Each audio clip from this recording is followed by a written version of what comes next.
Right, so here we go again. This time we're now getting this ridiculous thing where children are being told they can be either sex, or they can, and some poor, very decent teacher was being taken off in a police wagon because he refused to call some child by their pronouns or some such daft nonsense.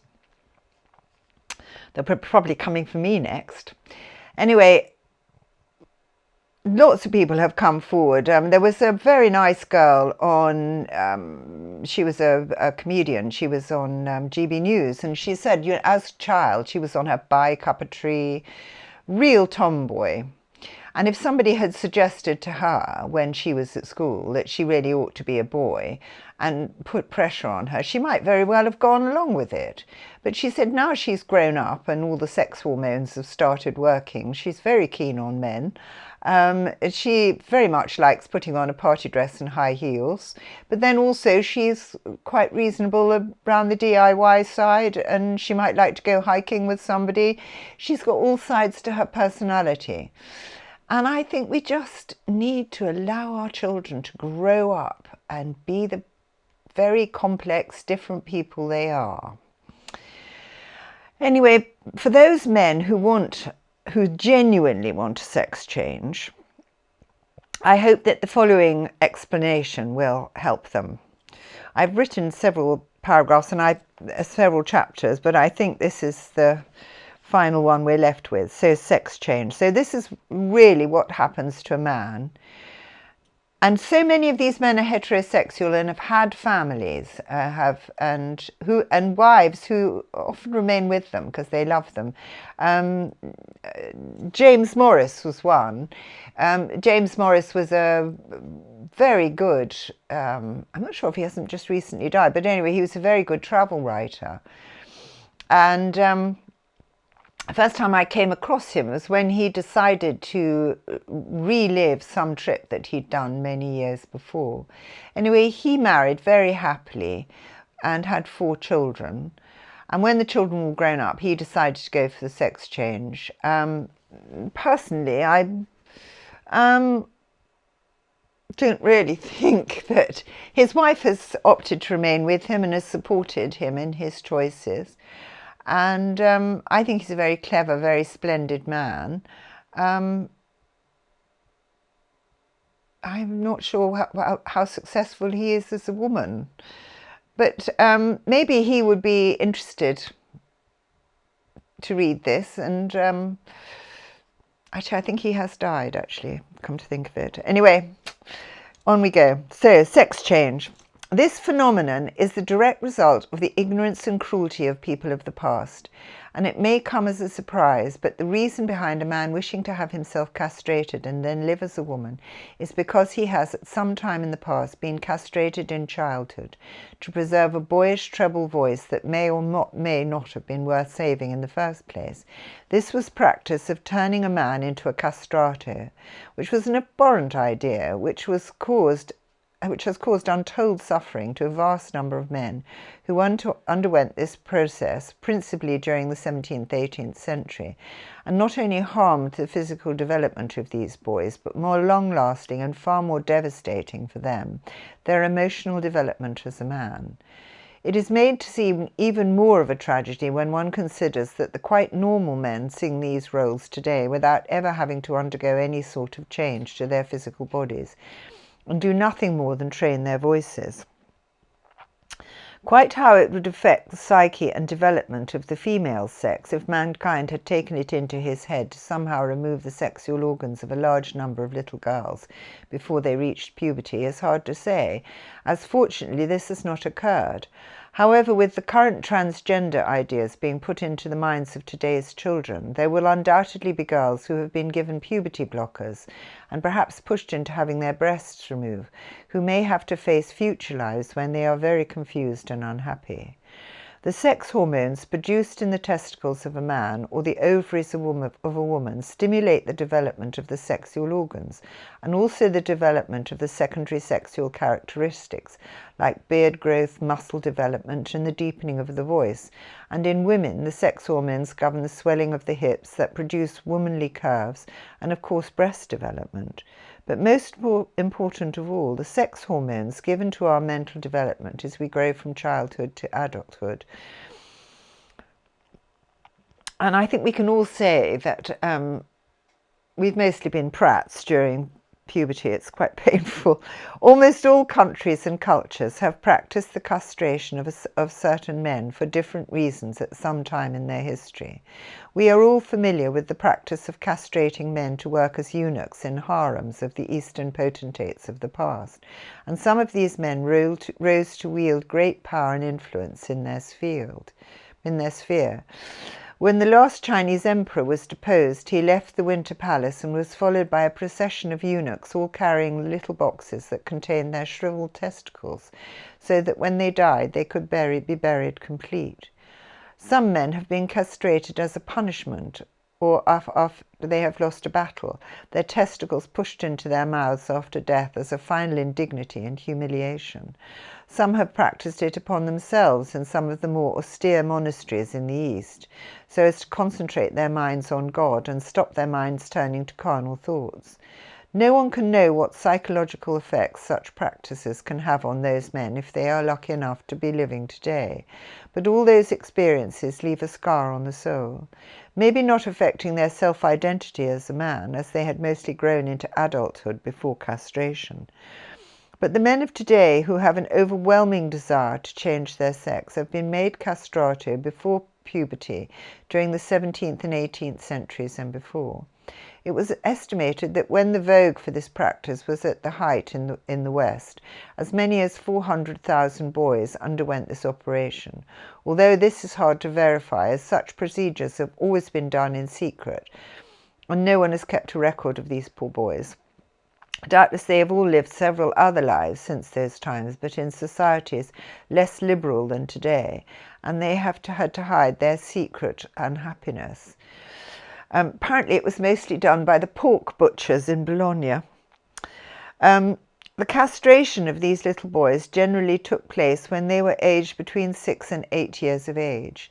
The child was generally drugged with opium and placed in a warm bath of water or ass's milk, and the testes were then cut out of the scrotal sac. This was a dangerous procedure, often practiced by people who had no medical knowledge, and the poor victim might die of an overdose of opium or blood or loss of septicemia. If they did survive, these boys would have been unaware of what this procedure would come to mean to them as adults, but to be castrated at such a young age had a drastic effect on their development. All the hormones work together in the body, balancing each other's effects as the body grows and develops. In the absence of the male sex hormones, when the body is still growing and developing, the growth of the body becomes abnormal. These boys usually grew to be abnormally tall, yet the size of their heads would remain small.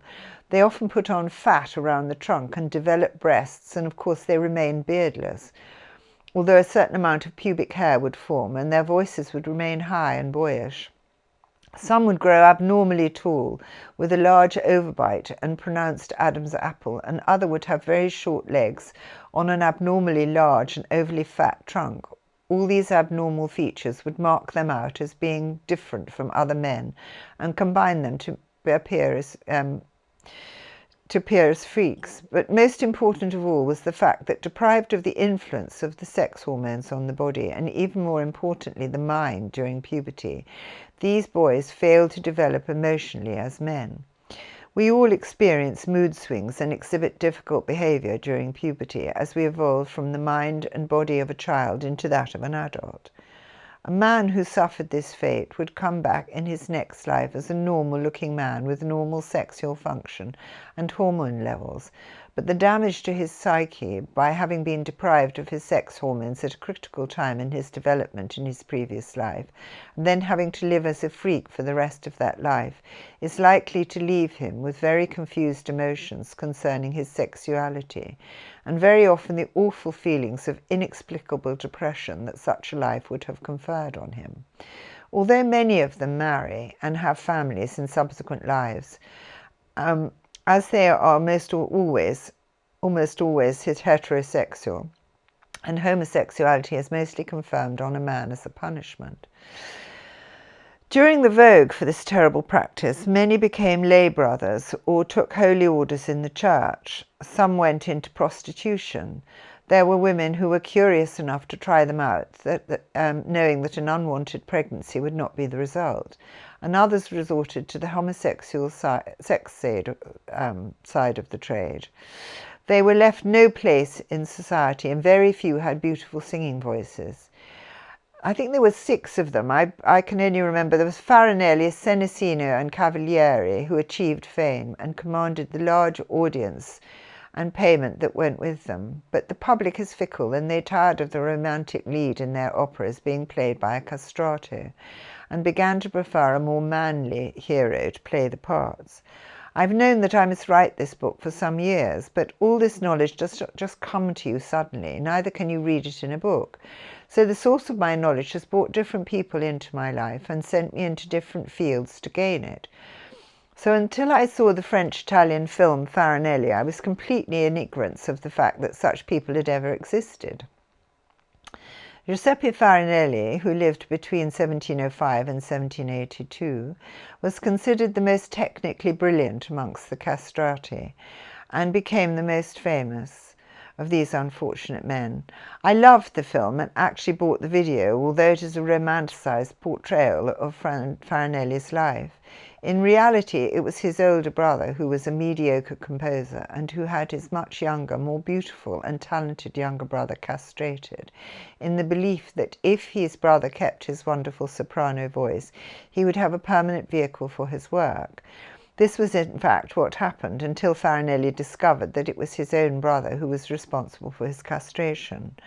After some years of singing in and around Europe, Farinelli eventually went into semi-retirement with a female companion who devoted himself to him and became the personal singer for the then King Philip of Spain, who suffered from depression.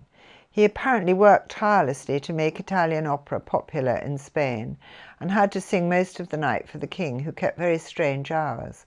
Although from what we can gather, Farinelli was capable of the sexual act, he was an Italian man and he longed for children of his own.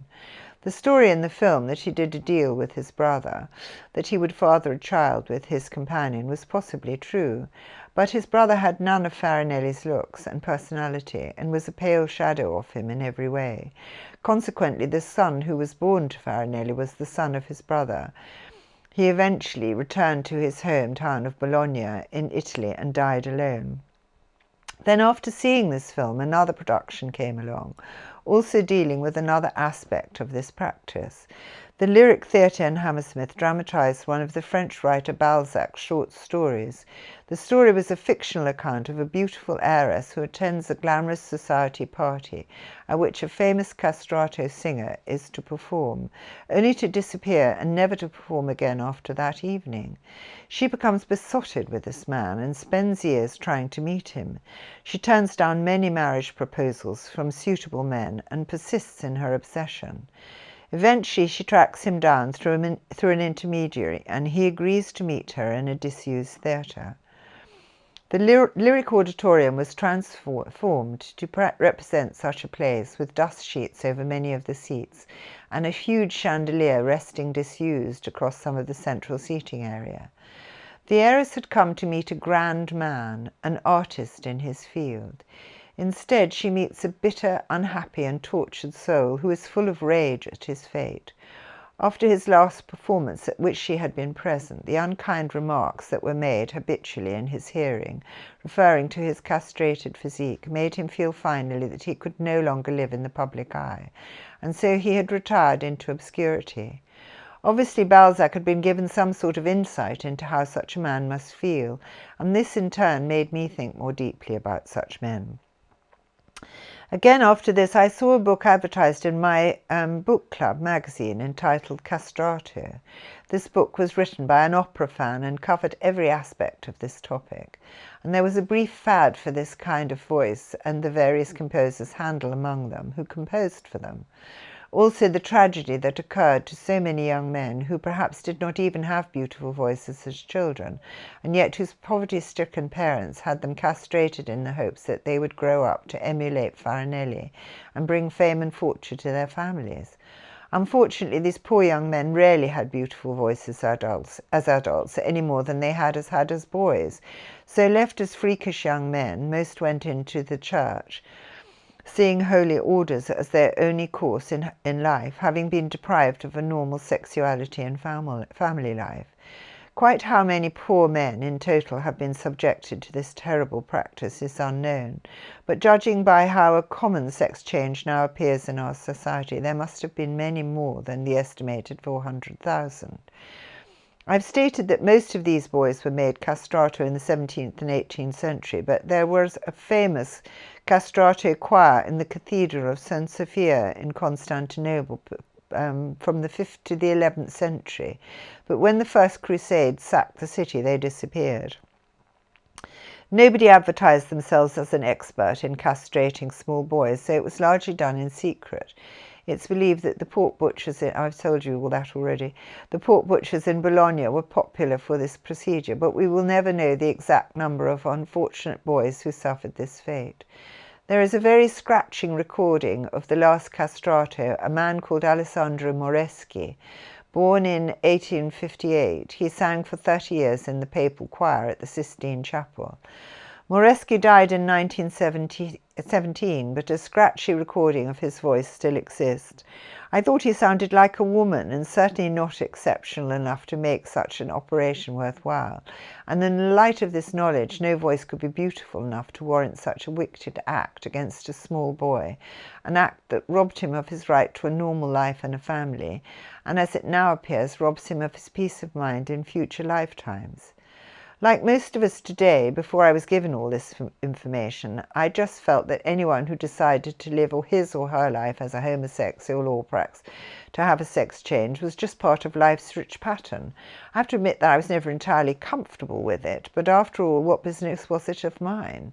I had come across several men who had had sex changes and privately thought that an otherwise good-looking man had turned himself into a widow Twankey-type pantomime dame, and found it hard to see how they could be happier in that guise, particularly as so many of them still have male voices, are very male in their attitude to life and in their mannerisms and deportment, and so often attract attention and ribaldry behind their backs. Added to this, many men have had children and been married only to continue to live with and love their wives, so many of them continuing to have the sexual preference for the female sex. I could go on with this, but this really is for the book, and it's about a young man who I met, who I believe was Farinelli, and he was wanting to have a sex change. And I'll read a little bit about it, but why I wanted to do it in the book was because he has a very particular way of standing. And I then found other pictures of him in other lives, and I thought it would be a good way of proving reincarnation. If I could find some more pictures. I believe that the first terrible thing that happened to him was that he was the brother of Lorenzo the Magnificent, Medici. He was the brother who was horribly murdered by the Parsi. It was a banking family. It was all mixed up with the Della Rovere Pope, and he was murdered. That was about the 14th century. Then he came back as Tasso, the poet. Then he was. Then there's a wonderful painting which has been by Van Dyck of Sir John and Sir Russell, I'll find it. I'll read it to you anyway. And they were about to go off on their Italian progression. And you can see that although he's blonde and blue-eyed, he was exactly the same person by the way he stands.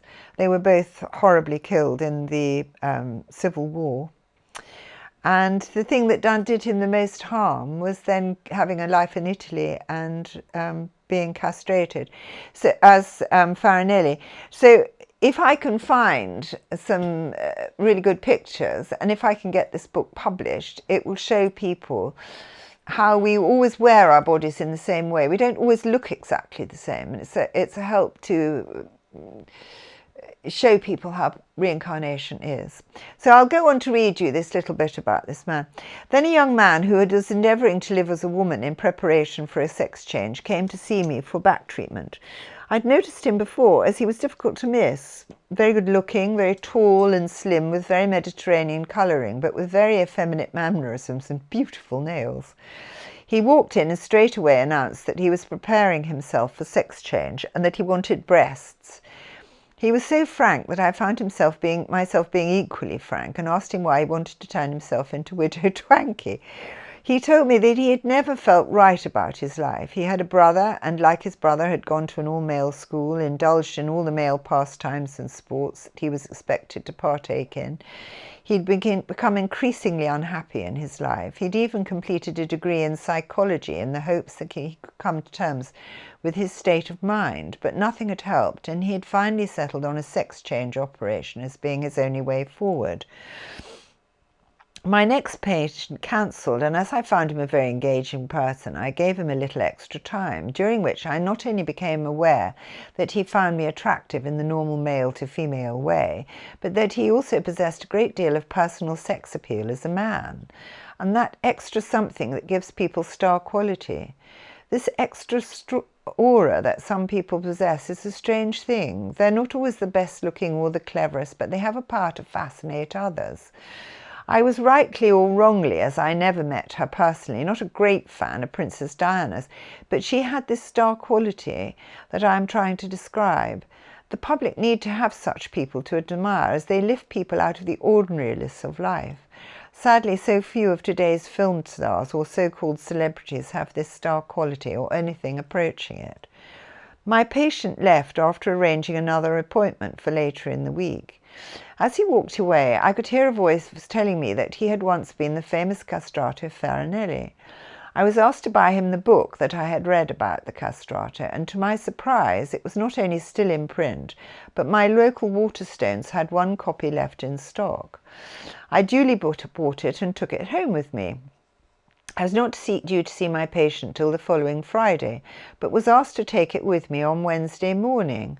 Halfway through my treatment session, one of my patients cancelled again, and I walked out of my treatment to find the man I'm talking about standing outside my door.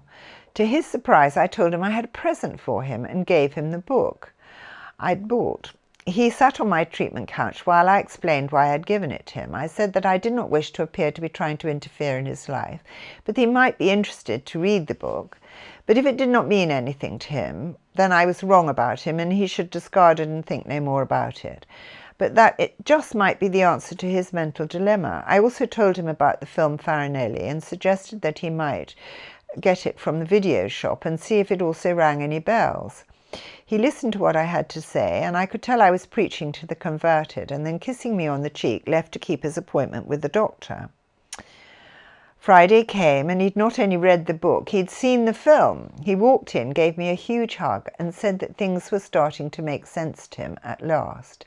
Later, while I treated him, he said, "What shall I do now, Jane?" After all, he had already decided on one course of action in his life, and I was now trying to show him that he could take another. The advice I had been given to tell him was that he should go to drama school, and there he would perhaps learn to understand himself better by betraying others. Surely to be a good actor, you have to have a good insight into others and how they think, and he was naturally a very theatrical person. I'm going to cover this man's past in some detail, as he's had a particularly interesting but tragic story.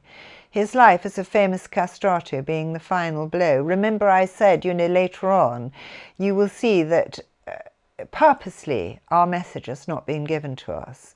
And the very people that we think have been helping us are completely going against us. Curiously, or maybe not so curiously perhaps, fate was pulling strings to help someone who was deserving of special help. Mostly those that govern our fate try to be scrupulously fair with us, but nothing is perfect with human beings, and people who stand out often inspire jealousy in others who try to harm them, and this man has been very unlucky. But perhaps someone now on the other side is trying to help him at last. There were 2 exhibitions running at the same time in central London, and I had been told that both were relevant to this man's past and would show how his various lifetimes had brought him to be the man he was. One of these exhibitions was devoted to the paintings by the 17th century artist Van Dyck, and the other was on Renaissance Florence, both personal passions of mine. I had no clear idea how these exhibitions would be relevant to him, but I suggested he go all the same. I was planning to visit the Royal Academy in Piccadilly the next day to see the Van Dyck exhibition, and was looking forward to seeing at least 2.5 hours of leaving our dreary 20th century behind for my idealized image of a more glamorous age. At least perhaps it was for the rich, although death stalked them all. I walked through one room after another looking for a man or a boy of similar Latin appearance to my patient, but every patient I thought I might be what I was looking for was dismissed by my guiding voice. Finally, we had been warned that the exhibition was to be closing in half an hour and we should be making our way towards the exits. Suddenly I came into the last room, and there in front of me the first picture I saw was what I was looking for, a beautiful picture of Lord John and his brother Lord Bernard Stuart. The picture was painted in 1638, when both brothers were barely more than boys. Lord John had been born on the 23rd of October, 1631, making him 17 years of age, and his brother Bernard was born either in 1622 or 23, making him either 15 or 16 years of age. Neither of them were at all Latin in appearance. Both were fair-skinned and blonde, but Lord John was unmistakably the previous incarnation of my patient.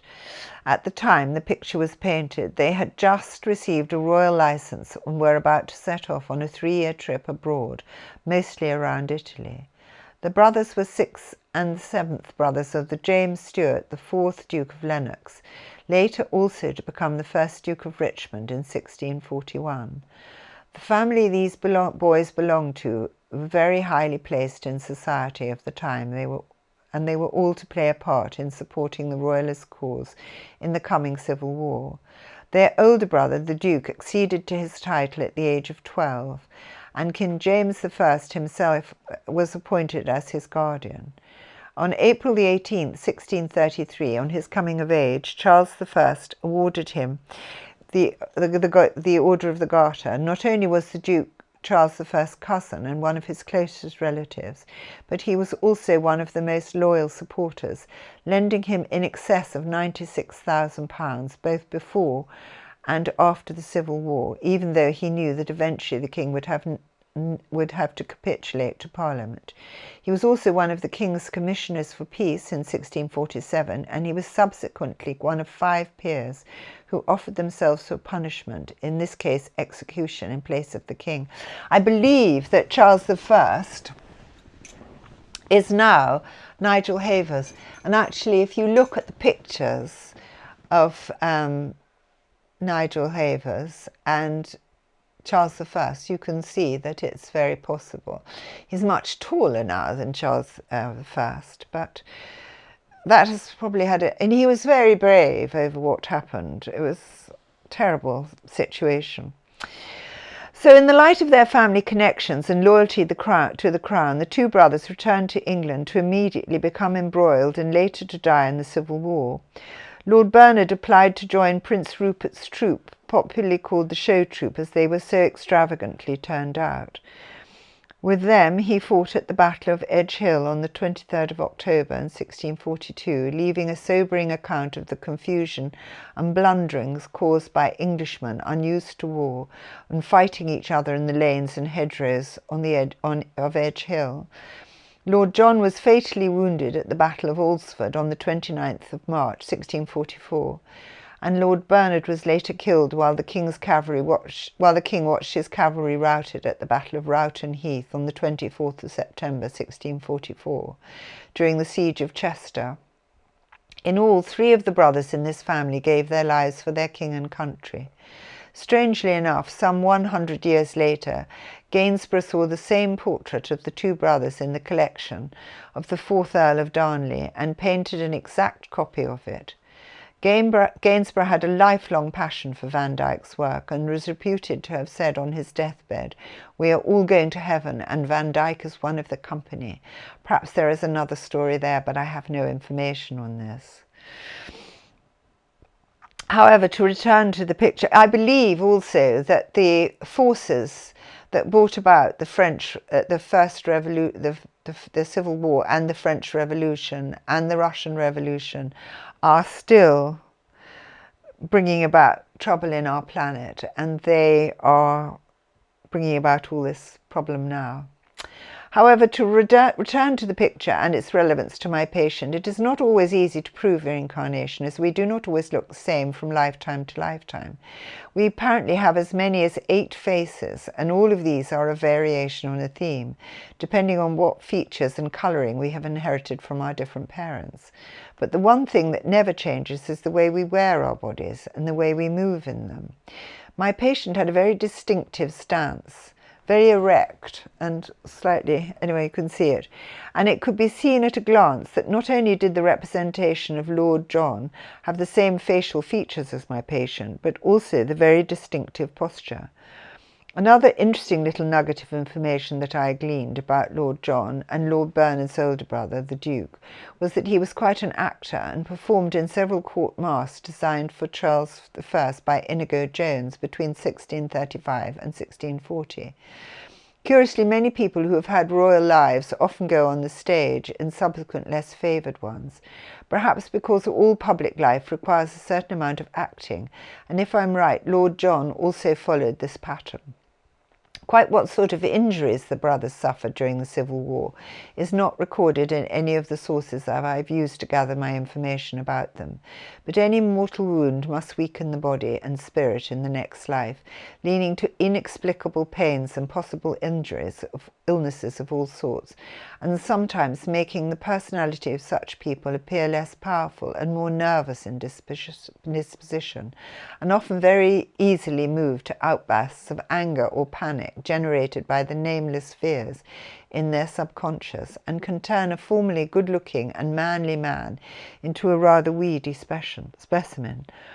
I find all this information fascinating and will go to great lengths to get to the bottom of the story in an effort to help anyone like this particular patient, although I've had to come to terms with the fact that not all people look at reincarnation in the way as I do, and one has to be very careful not to frighten people. Hence, this particular man went from elation at discovering a reason for his mental anguish to turning his back on wanting to know any more about his past. I can only conjecture that he was set on his course, and his life should decided on the course his life should take, bearing in mind the person he had become through his past lives and all the suffering he'd been through, and he felt bound to continue with his plan, although he admitted to me that he would very much like to have a wife and children, but felt that perhaps it was not possible in his present lifetime. But he must find his own way, and I believe that he will. I did see him again, and we'll come to that at the end of this chapter. But I'll continue with my tale. And although one of his past lives has been responsible for him wanting to have his sex change, I think that it is still relevant to show how a series of tragic lifetimes can progressively destroy a marvellous, strong, athletic and aristocratic man. Sadly, although it's a general rule that if the universe treats you badly in one lifetime, then you will receive recompense in some way in your subsequent 3 lifetimes, one only has to look at some of the dreadful people who have been sent to rule us to wonder if this has always been the case. What kind of power has been at work there? Because the truth is that so often the same battles that are fought here are in some way being fought by those on the other side. So often in this life, particularly beautiful and gifted people arouse jealousy in others who plot to destroy them. There were originally about 1,000 specially gifted human beings, both male and female, who were selected to live a series of lifetimes in the service of this world and its people, and most of them have been lost. Those who are attempting to give this world its message are trying to find them and help them to regain their strength and place in the order of things, and this also includes the many splendid men and women who have died in the last 2 terrible wars on this planet. So having shown my patient his picture in my catalogue, he went to the exhibition himself. Quite how he felt looking at his portrait 400 years ago and realizing that he had indeed been a very manly man and was not a freak of nature born into a male body instead of a female, he did not tell me, but he decided that he did not want to know any more, and I was initially mortified as I did not want to upset him. And my intentions were kindly, but I know he has benefit from it, but what he chooses to do with the knowledge is up to him. The following week I went to the Renaissance exhibition and was halfway round before I realized what it was I had been sent there to see. The exhibition was of paintings and artifacts belonging to 15th century Florence, and mostly the Medici family specifically, around the time of Lorenzo the Magnificent, 1449 to 1492. The first picture was of the brother of Lorenzo, Giuliano de' Medici, 1453 to 1478. The picture was a posthumous portrait of Giuliano painted by Botticelli and was very stylized and doubtless looked nothing like him, as it was painted, well, as I said, after his death. All of Italy in those times was divided into small states, all self-governed and consequently at war with each other and the other surrounding countries. Most had a sort of parliament in which various citizens served for a period of 6 months or so. This constant changing of the citizenry seemed to work and also ensured that no one particular family gained overall power. This was particularly so in states like Venice and Genoa, but in Florence it was a different story, and the Medici, who had grown rich and powerful through their banking, had become the principal family and absolute rulers of Florence, their position being handed down from father to oldest son, in the manner of royal families as in other parts of the world. A complicated series of plots developed which resulted in an assassination attempt on Lorenzo by the Pazzi family, also powerful bankers with connections abroad, who were backed by Pope Sixtus IV. They attacked Lorenzo and his family on Sunday in April 1478 in the Cathedral Sta Maria del Fiore in Florence. The attempt on Lorenzo's life failed and he escaped his assassins, but his brother Giuliano was brutally stabbed to death, his assassins having walked into the church, feigning friendship with his arm around his victim's shoulder. This then was another piece of the building bricks of my patient's personal history, or in this case, the destruction of a man. To prove this was indeed another of my patient's lives, there was a bust of Giuliano by Andrea Verrocchio executed before his murder and made to celebrate his victory in an important tournament. Again, you could see his particularly distinctive stance evident in the way he held his head, and very similar features to those of John Stuart. And if I were to include pictures of this man as he is now, one could see the distinctive posture and the similarity in facial features. However, I decided not to identify any people I am writing about in this life, as I feel that their privacy is paramount, although I will mention a few famous people later in the book in the hopes, and I've already mentioned Nigel Havers, in the hopes that as they are already in the public eye, they'll not mind too much. After all, some may be actually interested. If they are not, then doubtless they will not take it very seriously. But I might pause here to include some small details that must be a factor in this man's fate. Firstly, he was reputed that he had great charm, and many felt that possibly he had superior qualities to his brother Lorenzo, and that he had been given the chance he might very well have brought much to the government of Florence and its relations with the surrounding states. However, an early death always enhances the way you are remembered by those left behind, and Lorenzo was very splendid in his own right. I once knew the man he is now quite well, and he was a very clever, accomplished man and extremely attractive to women. Giuliano was only 25 years of age when he was murdered, so he hardly had time to make much of a mark on the times in which he lived. He was unmarried, and one of many sources states that although they were very close to each other, this slight bone of contention between the brothers, as a young man in his social position, would have been expected to have a suitable match arranged for him and probably be married by that time. After all, even though he was the younger brother, he belonged to one of the richest and most powerful families in Italy at the time, and would have been considered a great catch. There would doubtless have been many young women who would have been only too happy and too pleased to have become his wife, especially in a time when your husband was largely your parents' choice, the bridegroom's social and financial position being primary considerations over above any mutual attraction and compatibility.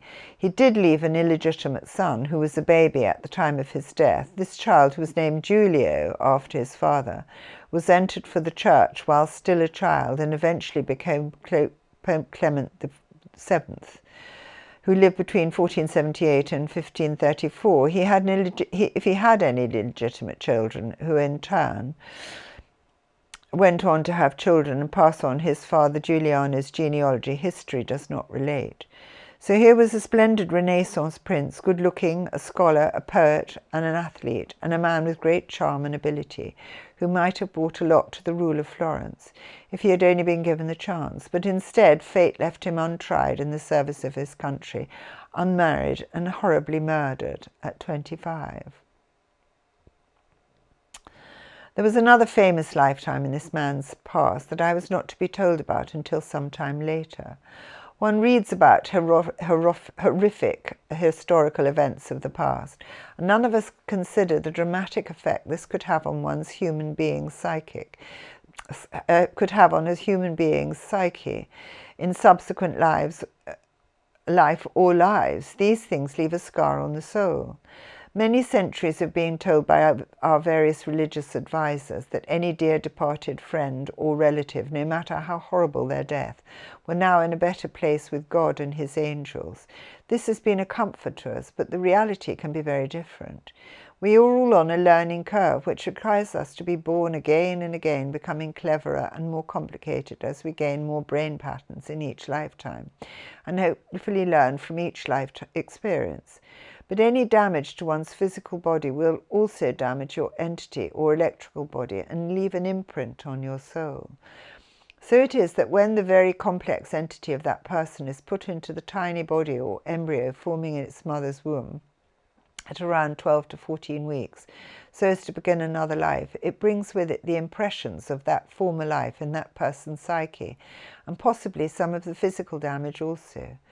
Anyone who does my sort of job will know that we all have some patients who have inexplicable symptoms, which when looked at in the light of them having been carried forward from previous lives, then begin to make sense. However, with the best will in the world, one is not always given the knowledge of everyone's previous history, and not everyone wants to know in the first place. Obviously, any unfortunate soul like Giuliano de' Medici would immediately be taken to the reception hospitals on the other side, where we all go immediately after death. There he would have to have had expert medical knowledge to repair the damage done to him. But there are several factors to be taken into account. Firstly, the brain evolves with us as we live lifetime after lifetime, and is a law unto itself. It exists on as many as 7 different electrical or spiritual structures, and although our entity as a whole is carried forward and is our essence, it is not always easy to assess the damage done to it, or the success or the repair, without that person being born again. Those that care for us need to see how our entity forms the new body, and then as that body grows and matures into adulthood, just what body systems are damaged and malfunctioning. And as soon as the damaged entity is capable of forming a body, it is often thought better to send an individual back damaged as a human body, and the experiences of living strengthen us in a way that cannot happen on the other side.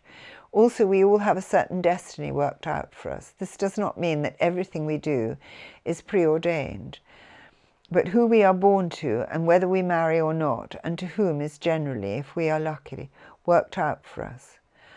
However, if something happens to us which means that we die or are too sick to fulfill this destiny, then events have to be rethought. Sometimes we are sent back before we are well enough physically, because it is considered that we can still fulfill our destiny in some way, and that the life we are destined to live will help us to regain our strength. Or perhaps we have to have a quiet, restful life as an invalid. But the most difficult aspect of a violent, unhappy life and death is always the mental anguish that inevitably follows us into our next life. All our memories are taken from us at birth, but our life's lessons remain with us to help us go forward in life. But sadly, when we die, the frame of the mind we are in and the events that precede our death go with us, but without the memory of how we came by them.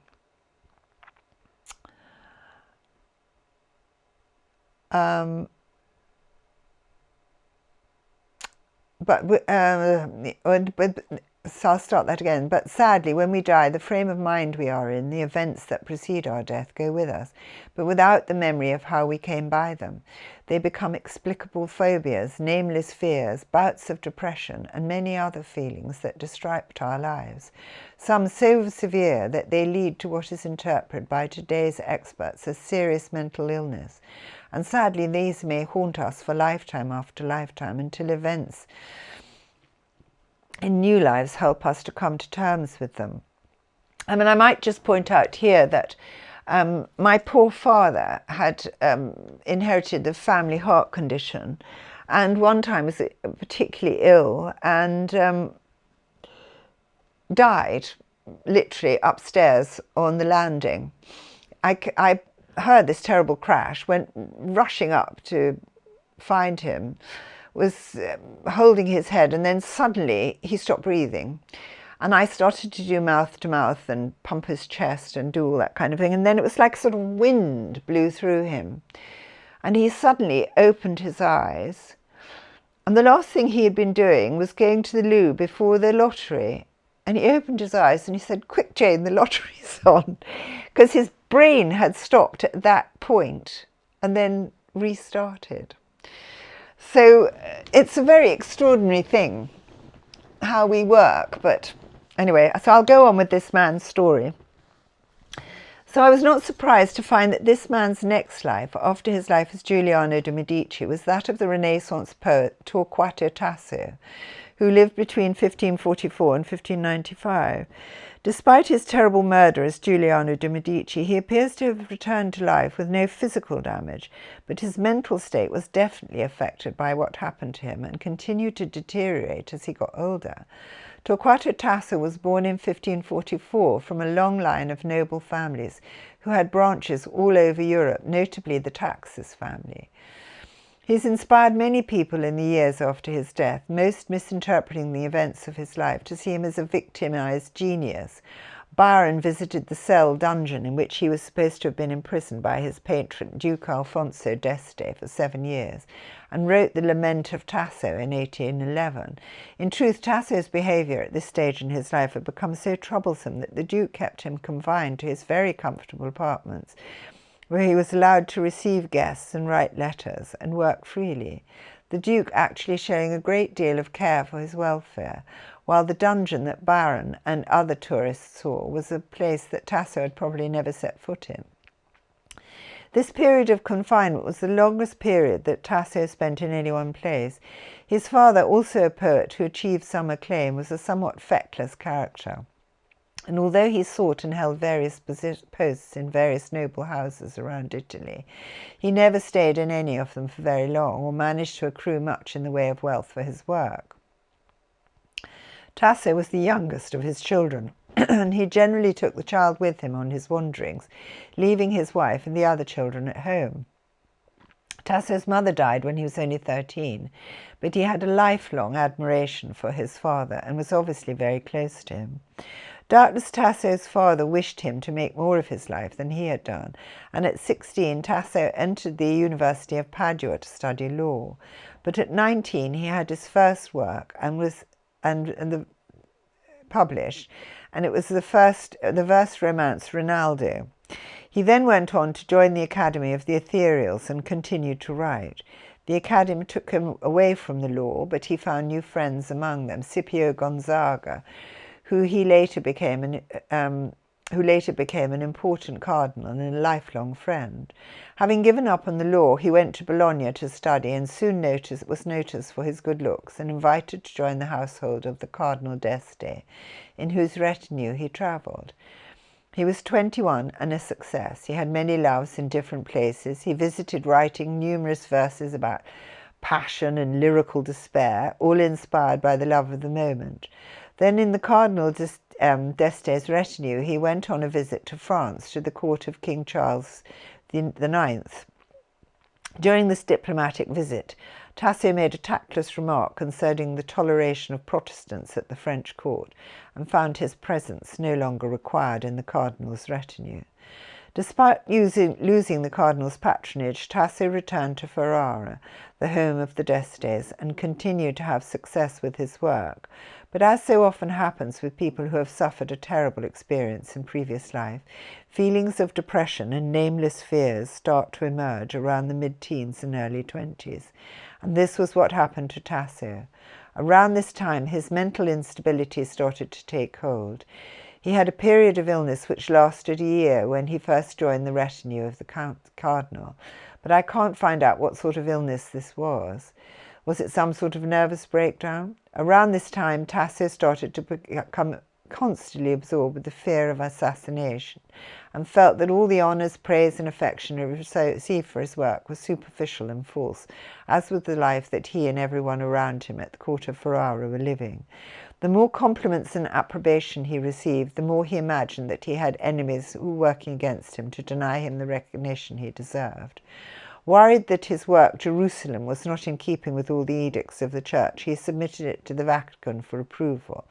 Sensible censors at the Vatican then took 2 years to nitpick over every detail and eventually riddled the work with numerous objections. Tasso could not accept this and became wildly upset, challenging the censors' criticisms. His behaviour became more and more erratic. He used his friend the Cardinal Gonzaga to negotiate an invitation from the Medici family to go to Rome, knowing that the Medici were the sworn enemies of his present patron, Duke Alfonso d'Este. The Medici made an effort that was so generous he decided it was a plot against the d'Estes and no reflection on their admiration for his work. So he refused it. He was involved in a public scuffle over a minor insult and then blew it up into a major event into which he fought off a whole band of would-be assassins. Back in Ferrara, he became convinced that the Duke would burn his latest work and attacked a servant with a knife, and so it was at this time that the Duke, using the mildest means, had him confined to his apartments under the care of a physician. After this period, he begged friends to receive him and started on an endless round of travelling from place to place, but he could not settle anywhere for more than a month or two at a time. He then asked his widowed sister to take care of him, and she was of course only too happy to help him. But afraid of assassins, Tasso arrived disguised as a poor shepherd and looked so dishevelled that she did not recognize him. She took him in and lavished every care upon him, but again he would not settle and moved on. He went to Rome, Mantua, Naples, Florence, Turin, Urbino, Ferrara, but could find no happiness anywhere. Eventually he felt, after all, he must return to Ferrara, where he could put finishing touches to his epic story of the Crusaders' capture of Jerusalem. The Duke, having accepted Tasso back in Ferrara on several occasions over the years, only to have him stay a few months and then move on, was absorbed with the plans for his third marriage, and neither he nor his entourage had the time or the inclination to make much of Tasso's return. Feeling slighted and his behaviour growing increasingly erratic, he raged in public against the Duke and his court, calling them ungrateful, coward debauchees. His behaviour was so extreme that he was taken to the hospital of St. Anne for the poor and lunatic. He never expected such treatment at the Duke's hands and begged to be set free, but his mental condition deteriorated rapidly and he suffered hallucinations. He had a vision of the Virgin Mary, and his eating habits became erratic as he ate and drank too much in order to be able to sleep. Yet he is still described as being quite rational and even learned in his conversation at this time, reading avidly all the reviews on his recently published Jerusalem epic. The Pope was preparing to honour him in Rome with the laurel crown. Just at that time Tasso died. He was 51, and it was 1595. Poor man, his fears and delusions were quite rational when put into context of what had happened to him in his last life, as the younger brother of the immensely rich Lorenzo the Magnificent, and he would have been equal to all of the most exalted nobles in Italy. Now he was a wandering poet requiring their patronage and money to exist. He was not prepared to play the sycophant courtier to them, as he regarded it as his right to be receiving praise from them. The fear and horror he must have suffered when he was murdered as Giuliano de' Medici stayed with him, making him see falsehood in everyone and everything, and constantly fear assassination, stalking him at every turn. After all, prior to that terrible murder, one of his assassins actually walked into the church with his arm around his shoulder in a gesture of friendship. In the past, I've had several patients whom I have been able to help by finding the root cause of their fears. In every case, it has explained their feelings. They might perhaps remain more highly strung about some things than they would otherwise have been, but at least having a plausible explanation for their fears means that they can put them in perspective, and gradually they retreat into the background of their lives rather than being in the forefront and ruling them. Doubtless, if Tasso had not died such a horrifying death in his previous life, he would still possibly have seen the court of his patrons as being fully of insecure sycophants, but would doubtless have kept his opinions to himself. He would not have seen danger at every turn, and without his spiralling insanity, would have gone on to do very well and built his reputation. He had been allowed to complete his life of Giuliano, to marry and have a family, and mature to a man in that life. He would almost certainly have gone on to marry and have a family as Tasso. This would have turned him into a much more grounded human being, much less self-absorbed and far more mature. The support that men and women receive from each other in life gives them personal stature and strengthens them. Instead, his subconscious memories led him to fear and mistrust everyone, seeing their genuine admiration as false and empty. He moved from place to place and became more and more erratic in his behaviour, and gradually alienated everybody until he died in a lunatic asylum. However, we all learn from our different lives, and Tasso no doubt learned from hers. If we are not so deranged that we never regain consciousness on the other side, or are not sent to live again immediately, once we are considered fit enough to go on to the rest planes, we're able to look back and are faced with our mistakes in life in such a way as to learn from them. I've only sketchy details of this man's next lifetime as Lord Stewart, and so cannot say what sort of character he was, but there was no evidence of mental instability. But having lived a life of 2 previous lives in Italy when he was at the top of society, it seems that the first opportunity he got, he went back and spent 3 years travelling there. He was obviously very attached to his brother Bernard, but it is interesting that he seems to have he did not apply to join Prince Rupert's show troupe.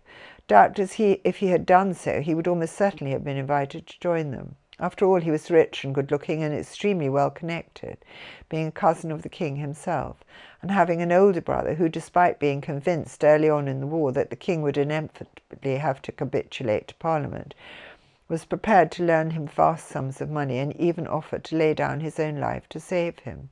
So his credentials were impeccable, but perhaps Tasso's jaundiced view of the society of the king and the prince was still with him.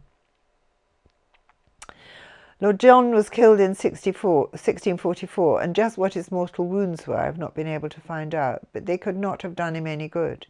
People today rarely give a thought as to how terrifying it must have been to be ranged up against a crowd of men who were waiting to kill you by any means available to him. The smoke, the noise, the sight, the sound of men and the wounded horses screaming in terror, and terror of some of those men being known to you, even close friends.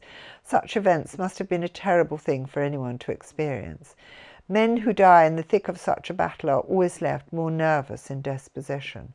They often panic easily and lose their temper over nothing, and exhibit a range of other symptoms like stuttering when they try to speak, as their subconscious is shattered by their experiences, even though they are now living another life when all this is far behind them.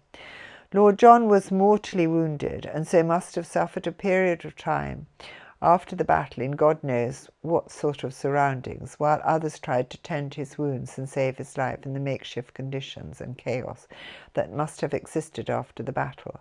Possibly he drifted in and out of consciousness as his life gradually ebbed away, but in all probability, despite his wounds, he doubtless was aware that the battle was over, and therefore was granted a more peaceful death, in which the horrific violence he had just been part of was behind him to some extent, but horrifically violent death as Giuliano de' Medici and the physical and mental effect it had on him had resulted in mental illness during his life as Tasso, and must be now added to the wounds and mental trauma he received as Lord John. Two violent deaths would weaken his entity, making him appear physically less masculine in a subsequent lifetime, and all three lives would have been traumatic for him emotionally.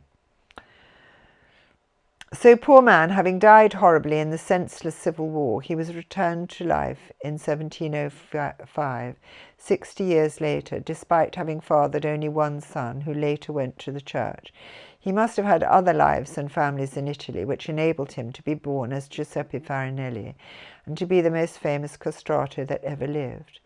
Doubtless much care was taken of him on the other side, and physically at least, even if he might have been less masculine than he should have been, he appeared well and healthy. He was born to modestly well-off parents who knew that they had a star in their midst, and even when he was only a small boy, he was remarkably good-looking and very musical, with a beautiful voice. His older brother was a mediocre composer, but saw in his little brother a permanent vehicle for his work. In every lifetime, this man has been in close bond with another man, either a brother or, in Tasso's case, his father. He seems not to have had the chance to really know or understand women. He may have had numerous infatuations and poetical sufferings over different women when he was Tasso, but he never appears to have really had a close relationship with any of them. We know about his illegitimate son as Giuliano de' Medici, but how close he was to the mother of that child we cannot know. It was reputed that he loved his horses more than his women, and appears to have been a marvellous horseman in all his lifetime. So again, this pattern of having a close brother in whose company he spent most of his time was repeated in his lifetime as Farinelli. Farinelli appears to have remained good-looking despite having been castrated at 8 by his ambitious brother, no doubt with the collusion of his parents who wished to cash in on their gifted younger son. So although he doubtless displayed all the characteristics of a castrati, his natural good looks and beautiful voice survived, coupled with the extra factor, his star quality, all of which combined to set him above others in his field and propel him towards stardom, and once again into the presence of the rich and famous. But it was this lifetime that was to do him the most damage as a man. In none of his other lifetimes was he driven to question his sexuality. He was a man and happy to remain so. Neither was he in any way homosexual. But I believe that as a result of what he suffered as Farinelli in his present lifetime, he has dabbled in homosexuality, but has not felt comfortable with it. He is really a horse person, meaning he has much of the horse in his genealogical makeup, and these people are always happier around horses, and as such are not ever comfortable with homosexuality, although given the right destructive circumstances in a succession of lifetimes, coupled with today's ignorant and permissive attitudes, almost any man can find himself persuaded to believe that he might be homosexual. Poor man, as Farinelli, when his ability to have children was so wickedly stolen from him, it seems I've gone through this before, haven't I? I've not been given any further clear information on this man, only that he had a few other lifetimes between then and now as actors when he never achieved any sort of recognition or success, playing in run-down theatres and living very poor lives. Again, they were lives where he did not marry and doubtless had the same feelings about his sexuality, but lived in times when such problems were not recognized by the public in general. He may also have fought in one or two terrible wars that took place in the 20th century, possibly as concert party, but again I have no clear information of this. In one of these lives I know that he died of tuberculosis, which must have been another factor that he contributed to his depression. So here then is the sad story of a man who's been systematically destroyed by each of his subsequent lifetimes. And although each one of these men who seeks a sex change will have come to the life-changing decision by a variety of paths, being made a castrato in the 17th or 18th century would be the one single common denominator that they would all have in common. But we have come through some very violent, cruel times. Perhaps now with the knowledge, at least some of these men who have suffered so much will be able to find their way back to being proper men again, as very few of them are mentally suitable to be women. But I must return to trying to unpick the mental path that these men have been put on. Not only did they have to suffer the physical effects of castration, which marked them out as emasculated men, and often therefore must have made them the object of censure and derision, but we are very influenced emotionally by our hormones. Not only do they help our bodies to grow into adulthood, during which time we all suffer mood swings and behaviour changes, as our secondary sexual characteristics make their appearance, but hormones also affect our thought processes. Hence, men who have suffered castration have not only been forced to live their lives in bodies that are obviously abnormal, knowing that they cannot father children, but also with the loss of their sex hormones, they also lose their sex drive, and in fact their drive in many directions. Right from boyhood, one can see a tiny male child making his objections felt to being forced to accompany his mother around the supermarket and screaming his head off. Throughout life, the male of the species is constantly straining at the leash and challenging anyone and everyone in authority over him. Male sex hormones make a man more forceful. This displays itself in many ways. Men need to pit themselves against each other to progress, and those of us who are chosen to be men do so because they are deemed suitable to go forward in their lives in this way. And although we are all individual and unique in our personalities and likes and dislikes in life, there are basic similarities in the way that men respond to life and the way that women respond to life. Consequently, if we truly demonstrate strong female or male character types, then it is as such that we are likely to progress in our different lifetimes. Personally, I am aware of the different benefits and superior freedoms that the male sex possess in society, but the idea of being a man or living as one would be an anathema to me. In general, the female of every species is the strongest in nature, but not physically.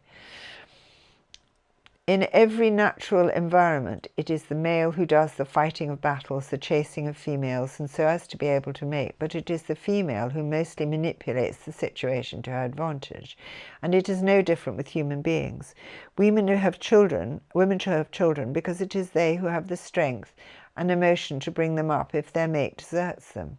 Women live longer because they have the emotional strength to find something in life to enjoy, even when their bodies are way past their best. Women know instinctively how to turn their lives to their own advantage, even though physically they are more vulnerable in society.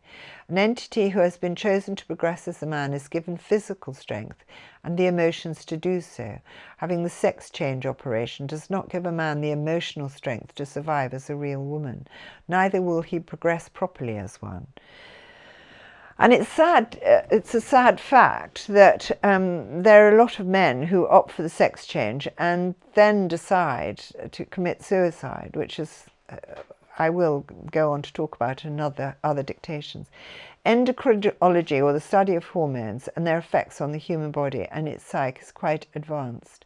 But there is still very much that we do not understand. The fact that male hormones will make a man more aggressive as well as make him put on muscle and grow a facial body is well known. But they help him to develop mentally as a man. I'm repeating myself, aren't they? But they also help him to develop. If the testicles are removed in childhood, then a man will not develop. I get a call break there, darling. Yeah, I think. I've only got about another hour left, and I think we'll finish this. Let's do something. Yeah, I think this is too long-winded, and I've repeated myself over again. Yeah. Well, I don't actually know. I don't know how long. I'll just say that at the very end, I did. Jane, take a breath. Yeah. Because it won't edit. So, okay. Okay then. I'll just say that at the very end, I did see this man again, and he'd had some breast implants.